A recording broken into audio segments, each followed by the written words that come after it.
Good morning. It is 8:49 a.m. on Tuesday, February 19th, 2019. I'm Christiana Ellis and I just got up. This is 5 more minutes. I'm still my bedtime getting up time schedule is still not fully adjusted to what it would be if I were having to go into an office every morning. But I suppose that's okay, right? I'm getting up later than I typically would, but I've just got everything shifted backward a little bit. I think it's all right. Anyway, actually, I waking up this morning felt a little bit strange because found myself kind of coming awake naturally before my alarm went off. Um, and was sort of drowsing a little bit, but feeling like I was ready to get up and thinking, oh, well, isn't this nice? I feel very rested. And then as soon as I sit up, it's like, oh, wait, no, I want to go back to sleep.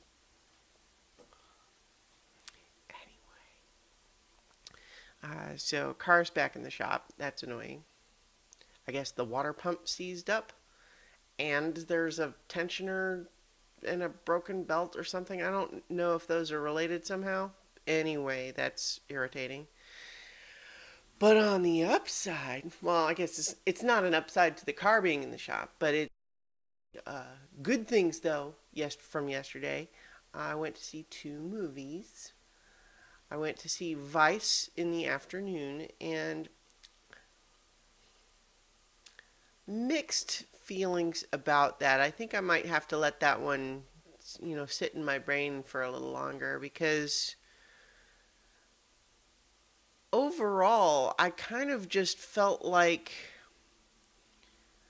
I didn't know all of the details that it covered. Like I didn't know tons about Dick Cheney, but I knew some. And I don't really feel like the movie changed my opinion of him really in any way. Um, and I'm kind of ultimately not 100% sure what the movie's trying to say. I guess it's okay, perhaps, for a movie to just be like a character study or a history, but that kind of doesn't. If you're telling a story of a very divisive political figure, I don't know that I actually think it's appropriate to not say anything about it, to not make really any. I mean,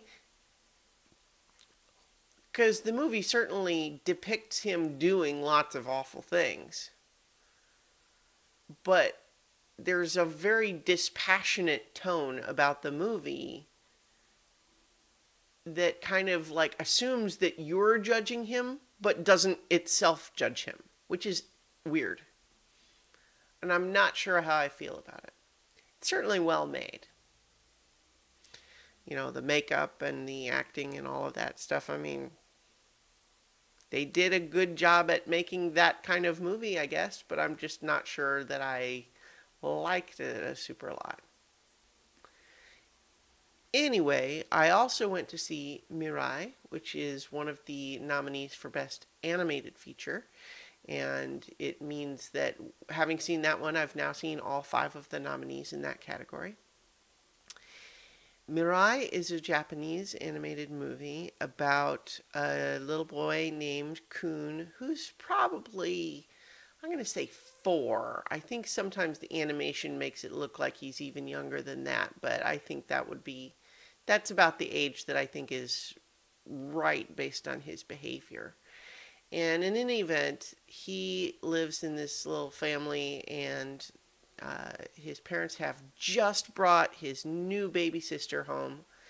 And the movie is kind of about him struggling to adjust, the kind of sibling jealousy that can, I think this is probably fairly typical in that sort of a situation.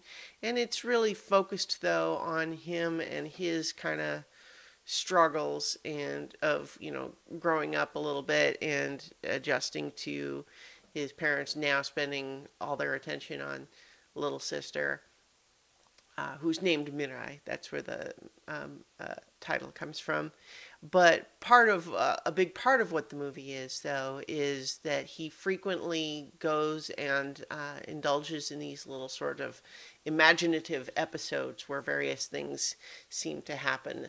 Like he imagines transforming into a dog, and he imagines meeting a grown-up version of his sister from the future, and he imagines going and meeting his great-grandfather who rode a motorcycle, and all of these little sort of imagination sequences are visually beautiful, and there's a lot of great visuals. There's one of the opening shots is this amazingly intricate and detailed shot of this Japanese city from the sky, and it's just incredibly intricate and everything. And so, like, even just seeing it, I was like, holy crap, look at that shot. That must have been a really expensive shot. And the fact that proves it is that they reuse it several times and have a couple of different variations of it that are clearly just sort of taking the base shot and redressing it for, like, now it's winter and now it's summer, but it's still mostly the same rendering. And so it's like, yeah, okay, well, that's totally fair because they probably spent a lot of money designing that whole little city thing, because there's tons of detail in it. It's kind of amazing. Anyway, it's lovely. It's a wonderful little movie, and I liked it a lot. Will say, just as a word of warning, that your tolerance for screaming of a toddler throwing a tantrum better be high, because that happens a lot. Little Coon screaming and crying and yelling and in his little toddler voice, which is clearly, incidentally, I mean, it's clearly an adult voice actor doing a toddler voice, which is fine. But that I know that I have met people who have a real hard time listening to that kind of stuff in cartoons, and often avoid cartoons just because they don't like the high squeaky voices, which is fair. But I'm just going to go ahead and say there's a lot of that in this one, and so if you're not able to kind of deal with that, you might have a bad time in this movie. So just saying, watch it with the sound off or something. But overall, I thought it was lovely. It's kind of a shame that it's not super easy to watch right now. I mean, I only managed to watch it as a premiere event thing where it was just like one showtime in a span of weeks. And this is one of the best animated feature nominees. I don't know why they're not making it easier to come by. But in any event, I liked it, and I'm going to go ahead and leave it there, and I will talk to you all tomorrow for 5 more minutes.